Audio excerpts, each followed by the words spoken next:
Yeah, what's good YouTube? It's your boy Only One KDB and I'm back with another video. In today's video we got entrance themes that didn't fit the WWE wrestler. Now we about to get to the video. If y'all new to the channel, make sure you like, share, and subscribe so you can get notified when I drop another banger. Make sure y'all smash that like button because it helps me get into the algorithm. Shout out to WrestleLamia, man. We react to his videos in a minute.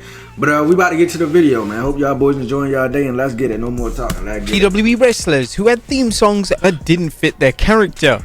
Number 10, Yoshitatsu. Even though Yoshitatsu was over with his happy-go-lucky babyface act, it was time for a change by the time WWE got to 2011. During Yoshi's feud with Tyson Kidd on the game show format of NXT, he would debut a new, much more serious persona.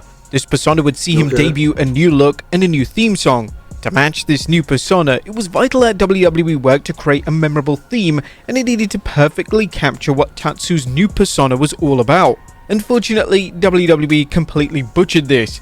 Things started off promising as a new theme started with a new intro that had a legitimate feel to it. You have another thing? Oh, shit.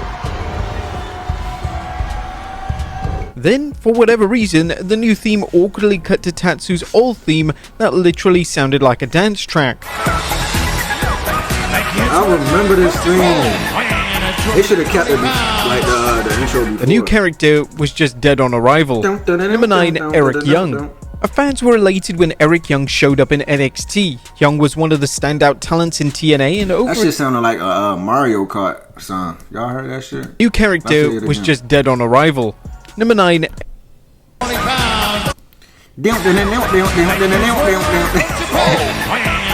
sound like Mario Kart.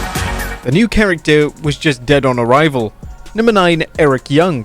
Our fans were elated when Eric Young showed up in NXT. Young was one of the standout talents in TNA and over his celebrated tenure in the company, Young portrayed various roles. Young was able to deliver both serious and comedic roles and he managed to excel in these over several years. Due to his versatility, WWE fans had high hopes for Young, as in theory they could throw the former TNA World Champion into any role and he'd be able to deliver the goods. Young would debut in May of 2016, confronting former TNA star and current NXT WWE. His initial theme did a huge disservice to his presentation.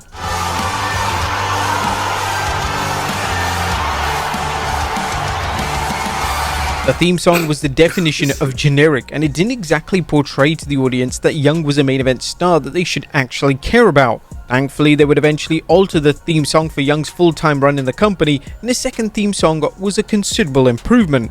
Number 8, Billy Kidman.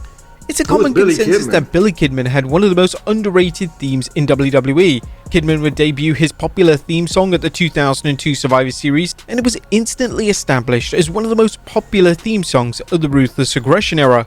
Whilst fans still rave about the theme song today, the song ultimately didn't remotely fit Kidman's character, both as a heel and as a babyface. The song even had some disturbing lyrics, such as all of a sudden you start to feel sleepy, but in these streets when you doze off, you wake up with your clothes off, ashamed, feeling so lost. Whoa. And it continued. Now it doesn't take a genius to work out what they mean by that. I ain't about to repeat that. Questionable lyrics are implying, and it's baffling to think that the WWE approved of this song for a babyface. Number 7, Drew McIntyre. Upon making his full-time debut on the main roster, WWE let the audience know that Drew McIntyre was a big deal. Vince McMahon would handpick McIntyre both on and off screen to be the future face of the company, and it's well established that McIntyre wasn't quite ready for this type of role in the company. Nevertheless, WWE did the right thing by starting McIntyre off in the mid-card. His in-ring work was passable, yet his character and presentation were lacking in any substance. McIntyre's first theme song certainly wasn't helping things, as it was generic and flat and didn't represent the young prodigy that WWE were portraying. Drew McIntyre! Well, a golden opportunity tonight. Why they booing, bro, already? The infamous theme song would be used for one of the biggest nights of McIntyre's career, that being the 2009 TLC pay-per-view. At this pay-per-view, McIntyre would defeat John Morrison to become Intercontinental Champion. Thankfully, WWE would eventually discover the perfect theme song for him, as he would begin to use the track known as Broken Dreams. It's not hyperbole to say that this is one of the greatest theme songs of all time, and WWE hit a home run in finding a theme song that was the right fit for him. It's hardly a surprise that fans are still clamoring to see the theme song make a return, as it's still insanely popular with the WWE audience. Number 6, Triple H. By late 1997, Triple H had ditched the Blue Blood gimmick in favor of the DX persona. These gimmicks were a stark contrast. Was that a cane? The Blue Blood gimmick in favor of the DX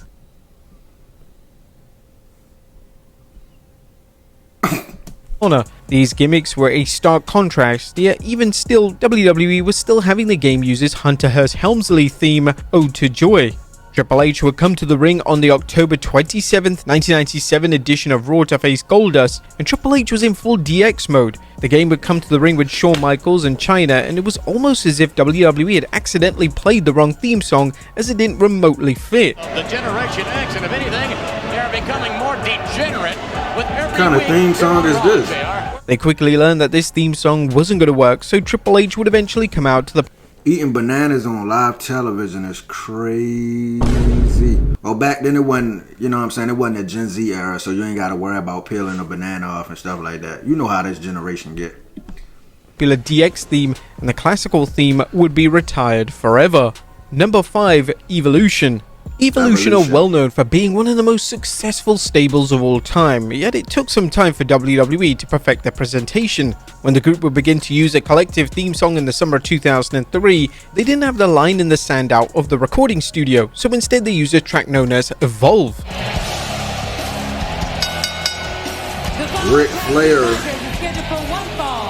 Evolve basically had the beats of Line in the Sand without the lyrics, and when it came to this particular song, the lyrics make all the difference. The interesting thing about the song is that the song was officially considered to be Randy Orton's second theme, and was even used for Orton for his appearance on the Raw 2 video game release.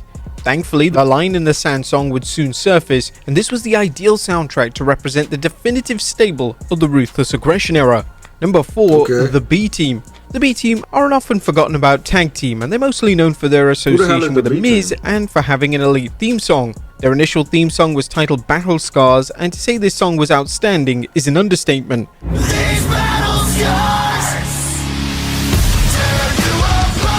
The song was tailor-made for a main eventer, and unfortunately, it didn't fit the vibe that Bo Dallas and Curtis Axel were going for.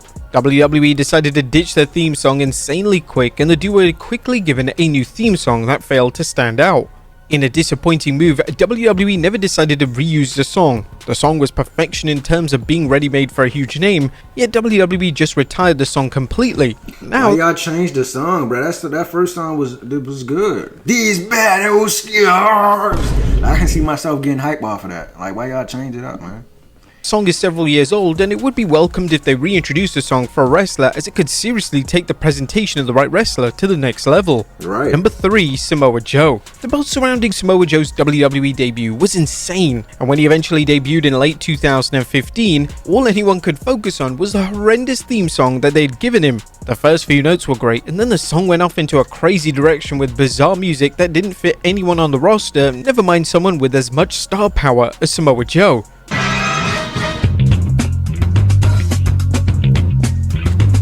This shit sound like somebody off of a spy movie or some shit. Like they about to sneak into somebody's house and grab the goods or some shit like. Like it sound like that. Like somebody about to sneak into somebody's house and steal their lamp or some shit or their TV. Like this would sound like. The theme was scolded by fans online, with some even saying that it ruined his debut. Eventually, WWE would edit the theme song, and his second theme was a vast improvement. According to Joe himself, during an appearance on Busted Open Radio, he worked with the producers of the second theme to get it just right. Number 2, Randy Orton. This Fire Burns is mostly known for being the first WWE theme song for CM Punk. The theme song is so popular that as things stand, the WWE release of the track on Spotify has over 100 million streams. It's common knowledge that before Punk used the theme song, they would attempt to make it Randy Orton's new primary theme. Orton debuted the song on a random episode of SmackDown in 2006, and although the song was epic as ever, it just didn't fit Orton in any way. Welcome back to our nation's capital, the MCI Center in Washington, D.C. A big night. Credit should be offered to WWE for trying something new, but this was Punk's theme, and it was hard to imagine anyone else on the roster using that theme song.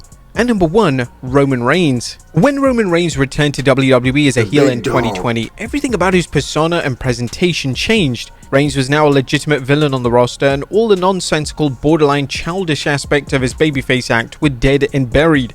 Reigns would debut a new attire and he would expand his moveset, yet there was one thing that was holding Reigns back, and that was his theme song. Reigns was still using his babyface theme song that he'd been using since 2014, and it wasn't suitable for him as a heel. I got a question. Who picked the theme songs? Like, is this something they choose themselves, or like the company pick it for them? WWE were aware of this and they got work on a new theme for Reigns, and this would eventually debut in 2021, and this reception was overwhelmingly positive.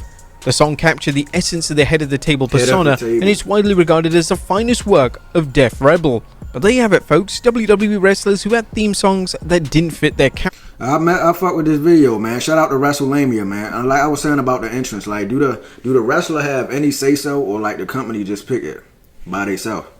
But we about to get out of here, man. If y'all enjoyed that reaction video, make sure y'all like, share, and subscribe. Smash that like button because it helps me get into the algorithm. And hit that notification bell so you're notified when I drop another banger, bruh. We about to get out of here, man. Hope y'all boys enjoy the rest of y'all day.